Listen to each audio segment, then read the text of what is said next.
And hello, everybody, and welcome to the next episode session on Black Tech Fest. And Ashley has entered the room. Love that. And if you weren't aware, we're both called Ashley, so confuse yourselves. But do put stuff into the chat. Like me and Ashley were laughing and chatting about some stuff just literally before this, and we're like, no, let's pause.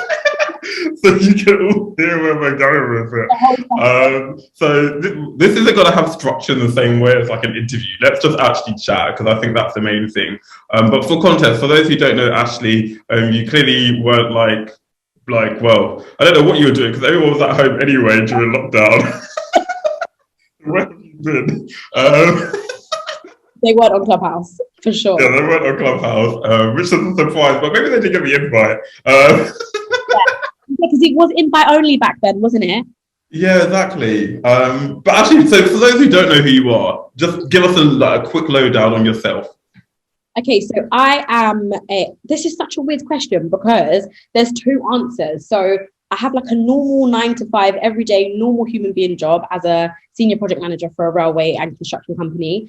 And then I guess the reason why I'm here today with you is because I kind of found my voice on an app called Clubhouse, where I was essentially just hosting loads of weird and wonderful rooms and kind of developed like a unique moderating style. So I guess I'm like a Clubhouse influencer / host / Yeah, and you still are. I mean, you're talking past tense, but I mean, I still get the notifications. I mean, yeah, the rooms are still doing really, really well. So yeah, I guess that's kind of like why I'm here with you today. More of the Clubhouse, more of the So let's actually talk straight about it. So for those who aren't aware, yesterday we had a session on wokeness, which went out, and it had Kelechi and Nana, who clearly have differing opinions on that topic, and Ashley was kind of in the middle, preventing the room from boiling over, shall we say. But like, you know, we were having this conversation about stuff, and like, obviously there was a range of opinions out there, a range of different things going on. And you know, I think it's fair to say even some of your rooms in Clubhouse, not everybody agrees. But what you know, are you like some libertarian freedom to the people, say what you want, don't matter if it bothers someone, no cancel, don't cancel anyone, let them say what they want, if you're offended that's your fault type of person? You know what? I battle with this a lot, especially on an app like Clubhouse, because when I first started doing rooms on Clubhouse, I was just like, I wanted it to be a free-for-all. I wanted everybody on stage, say what you feel. I don't care if I agree with you. I don't care if it's offensive. I don't care if it's like, let's just go, let's have it out. And I learned quickly that wasn't necessarily the safest way to moderate. But how? Why? I think I've learned, I'm still learning because I get this wrong now. Even just to yesterday, I kind of got this wrong in the sense that my spaces have to be safe for everybody. And that's not really something I was considering when I first started. I just wanted chaos. I wanted full on anarchy. I wanted entertainment. You were stirring the Dutch pot, yeah? Stirring the Dutch pot with 2 wooden spoons, like the Wicked Witch of the West. But because that's what got engagement, that's what got entertainment. And part of what I do with Talks with Ash is you've got the Clubhouse element, then you've got the hashtag. And so I know the juicier the room, the juicier the hashtag, and then it spills on over to other platforms. It goes onto the Instagram, it goes onto the blogs. So for me, the juicier, the better. But I'm learning in that, and I have been challenged about trying to keep the spaces safe. So it is a battle between freedom of speech, because like you said, I am all for people speaking their truth, because even if it's offensive or you don't like what somebody has to say, they still feel that way, right? And we're moving into a culture by where nobody can say anything and everyone is supposed to be extremely politically correct. And that is fantastic. But where do you think those people go then to express how they really, truly feel? And does that cause more damage later on when you've got groups and groups of people meeting up or having conversations underground where their opinions can't be challenged and you can't have discourse? Is that not more harmful than everything just out in the open and us trying to come to a resolution? I don't know. But it's interesting you said safe space, because what is a safe space? I mean, if I say something you don't disagree with and it hurts my feelings, like, Is that like, does that mean it's not safe? Like, what, I mean, when you say safe, what do you mean? Because, you know, some of your rooms, I mean, you know, let's talk about some of the topics that you've had in there. I mean, you know, it's hard, it's, you know, we're talking about like people's personal stories. It's like, you know, dating and like Tinder. And, you know, there was one room which I was like, where someone's like, well, you deserve to get cheated on. And it's like, do you know what I mean? That's going to hurt someone. But yeah, but. Okay, so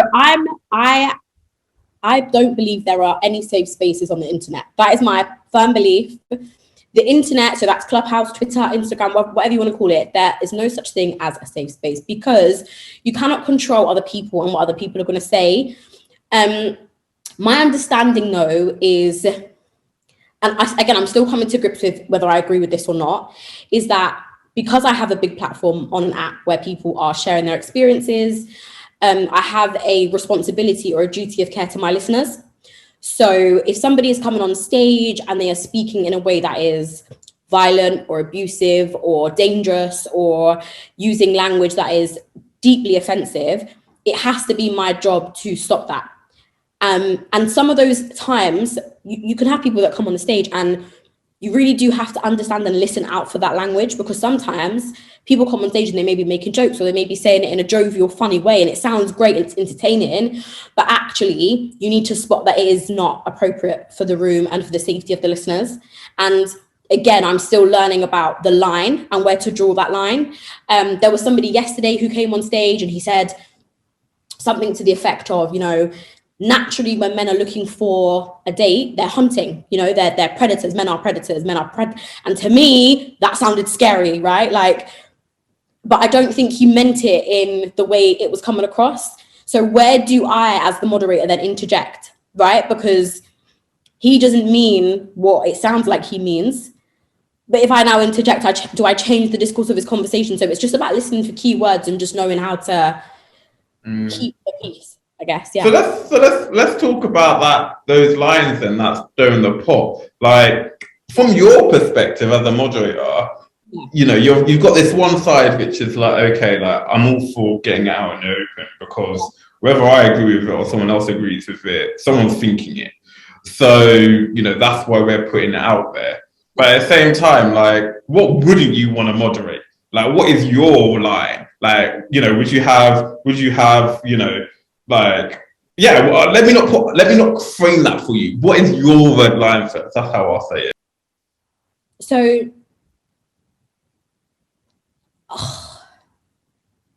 because I have two sides of there's two sides. I've got like my little angel, my little devil on both sides of my shoulder, and my devil is right now screaming, there's nothing that I would not moderate as long as I wow.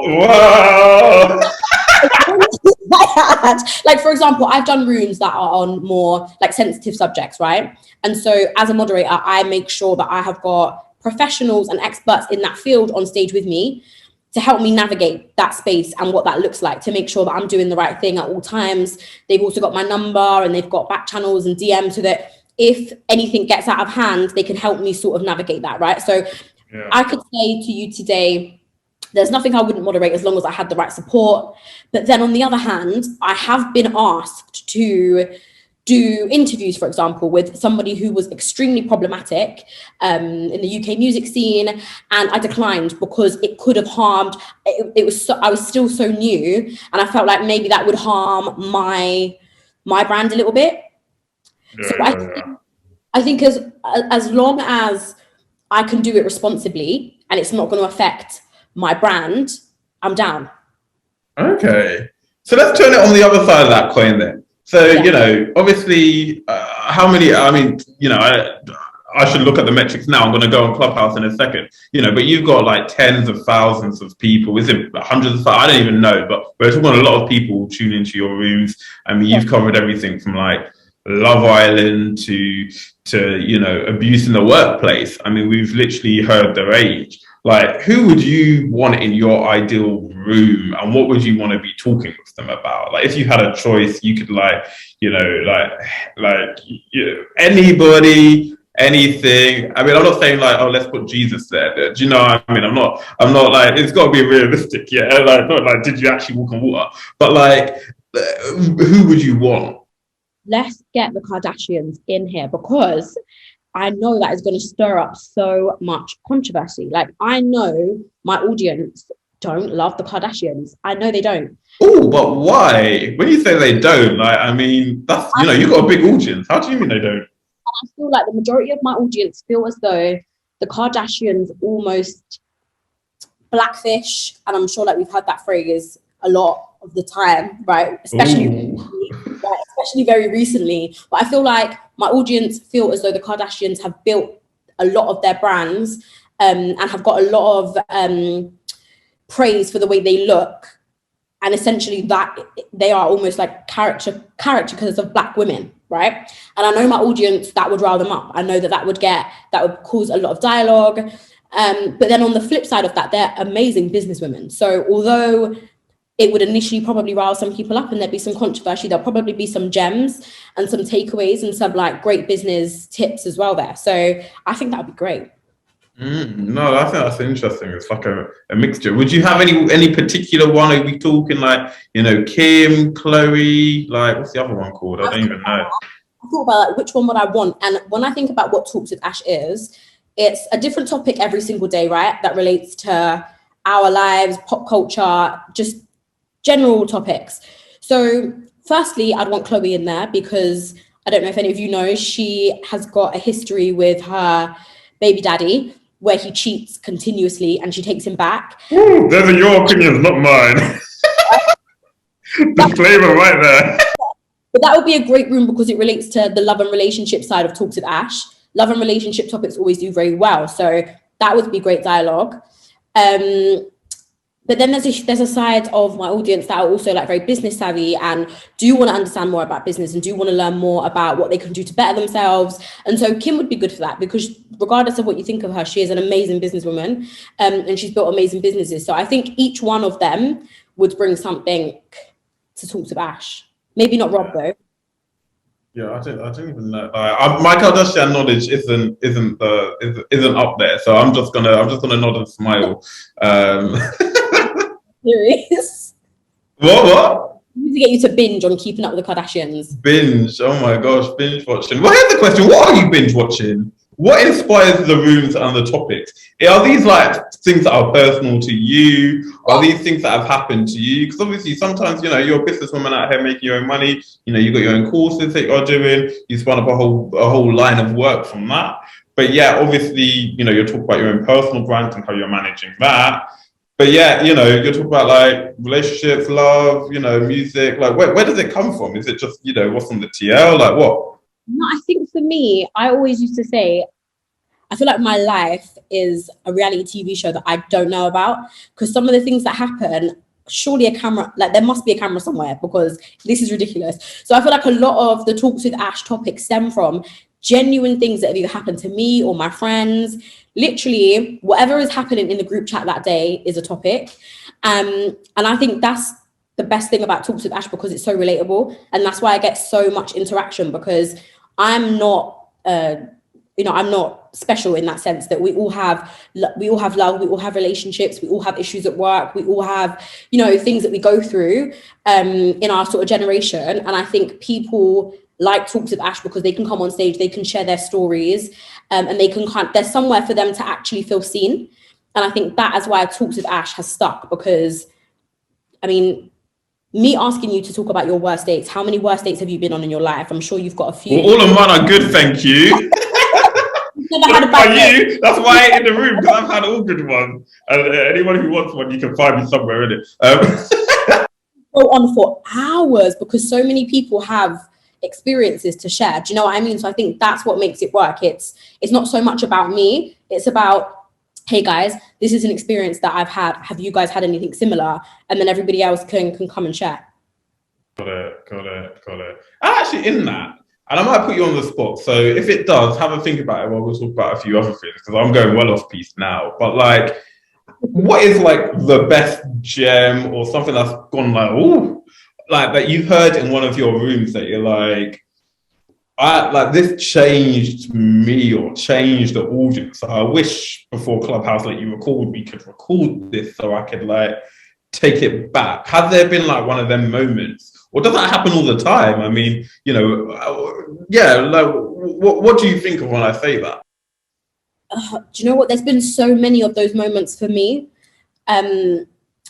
Especially when, you know, I'm 29 years old and a lot of the girls that come in are around that sort of age, but then there'll be maybe a more mature woman that comes in and gives us like a gem about dating.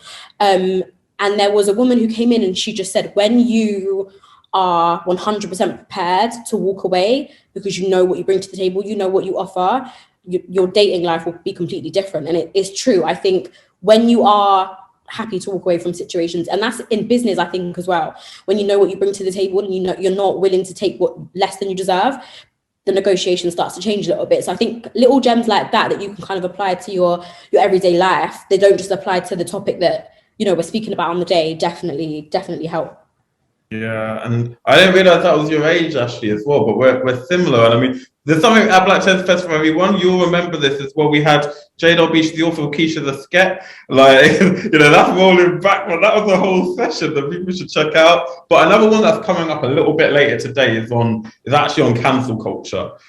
We've got Lynn May, which, if you know on Twitter, doesn't. You know, she has opinions. We've got. I like her for that. She stands in those opinions, and that's what I was saying to you earlier about you know, other speakers, that if people stand behind what they say and they have reasoning for what they believe, whether or not I agree or I disagree, I respect them for being able to hold their own, and she's definitely somebody who can hold her own. So yeah, no, for sure. We've got Tiana, and we've also got Judith from the Shade Room on that one. But more, I was going to actually talk about it because, you know, it's fair to say even at points you've been cancelled. Like, do you know what I mean? There was a big time earlier in the year where you were removed from Clubhouse for a little bit. Do you know what I mean? Took some Ashford off. Now, obviously you're back, and you know that's history. But what is your opinion on that? Because obviously, you know, as you said, you're playing this position in moderator where, you know, at the click of a couple of buttons, you can cancel someone effectively. You can shut off their mic. You can say, this ain't happening in my room. Obviously, you've seen the other side of it where someone does that to you as well. And that's your platform, and you're just hosting your space, you're doing your thing. And so what is your opinion on that? Actually, as somebody who has been cancelled, do you think that we should be doing that? Or actually, do you think that there's always more to that story? We should actually maybe take a little bit of a time to think about it. Because obviously you were cancelled and then you were redeemed. Do you know what I mean? It turned out it wasn't that, you know, someone brought you back to the sphere. Like, so yeah, I mean, what is your opinion? Because this is the thing, a lot of people hear the rooms, but you're kind of just stirring the pot. What about what you think, Ashley? I think that some people deserve to be cancelled, right? There are some people who we've seen in the public eye be cancelled more recently. They deserve that, right? They've done things they should not have done, and there is no discussion on whether or not they should be cancelled. But I think when we're talking about everyday normal people who may have said something that didn't sound great or made a genuine mistake that the rest of us may have been able to make privately, I do think that has to be a little bit more nuanced. And so when I got cancelled, it was, just to give some context, it was on the back of a Clubhouse room that I did about makeup artists from hell, essentially, right? And the room was for people to come on stage and give their experiences of bad makeup artists, okay? So people were... And unfortunately, some of the businesses and the makeup artists that were being mentioned were mentioned more than once, more than twice, more than 3 times, etc., etc., etc. And so that kind of caused people going on their pages and leaving nasty comments and things, and the room just got shut down.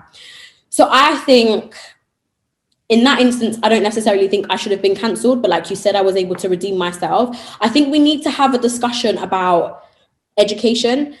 Not everybody knows, not everybody has the privilege of being educated to a certain level. And I'm not talking about in academics, I'm talking about culturally. Sometimes in society, there's things that I still say and do that people do pull me up about on Clubhouse, but I'm given that grace.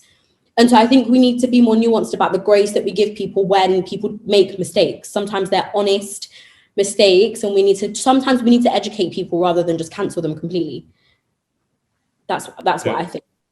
Yeah, no, I hear that. And yeah, I think in the social media land, everybody can be very quick to react and things can Yep. boil over very quickly. And both, that means that there's an opportunity for people who do wrong things to amplify that very quickly as well. And sometimes they're right.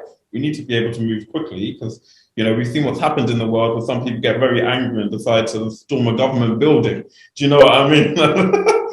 I also think, and a lot of people don't agree with me when I say this, I actually don't even think cancel culture is real because I always think it's very temporary, depending obviously on what someone has done. Do you know what I mean? I always feel like you're cancelled maybe for a couple of days, people ain't messing with you for a little bit, and then people end up coming back. Sideman said something hilarious once in my room, and it's always stuck in my head. He said that some people just have the audacity to carry on through their cancelling. So if people continue to create rooms, put out music, do whatever it is that they were doing before they were cancelled, and they have a fan base, can they really be cancelled? Can you really cancel someone who has a core fan base and has the audacity to just carry on? I don't think you can. So I mean, was he referring to like Wiley when he was saying that? Because I mean, that's an example when you're saying that to me, or someone who I think was like really quite unashamedly about being cancelled. He doesn't really subscribe to that as even a thing from my gathering. Yeah, I mean, I can't remember what the context was around it, but I remember him saying some people will just have the audacity to just keep doing what it is that they do. And if they've got a fan base and they've got people that appreciate them for what they do, I don't know I don't know how cancelling really works for those people. Yeah. Well, a good example is those, even if it's not why President Trump. Right. Do you know what I mean? He was still going whether he could tweet or not. Right. I don't think he's stopping as well, but that's another conversation. Maybe we should get you and him in a room. Can you imagine? Well, you know, let's see. So, just on this, we've only got a couple more minutes left already, and I told you how the time will fly. It's actually crazy. But so, Ashley, what should people expect from you? What's next? Like, you've got this project management stuff going on. Like, just tell us a little bit about what what's going on in your world. Yeah, so like I said, my day-to-day role, I'm a project manager, and it's probably the question that I get asked on social media the most about how I got into projects. And so I've kind of created like a mini webinar that I run on the weekends for people who want to get into project management and they're not really sure about how to start. It's just like a little taster into what their day-to-day might look like and how they can kind of transition in. But aside from that, I want to be doing more hosting. I want to be doing more sit-down conversations. So I'm going to move over to YouTube.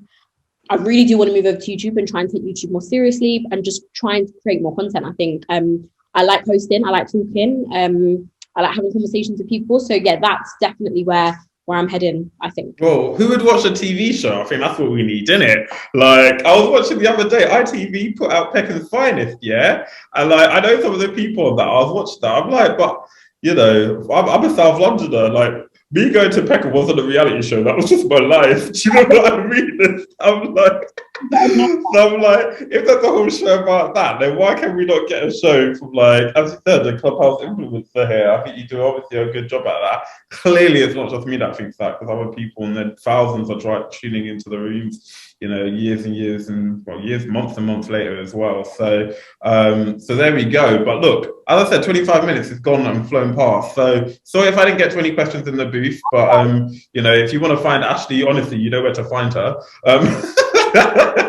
I mean, she's talking all the time. You don't need to chat up me to do that. But no, I just want to say a massive thank you, obviously, to Ashley as well for the time. She's obviously helped out a bit with Black Tech Fest as well. You know, that other session yesterday. So that will be on demand in case anybody's watching it. The whole uncut version, whether you agree or not.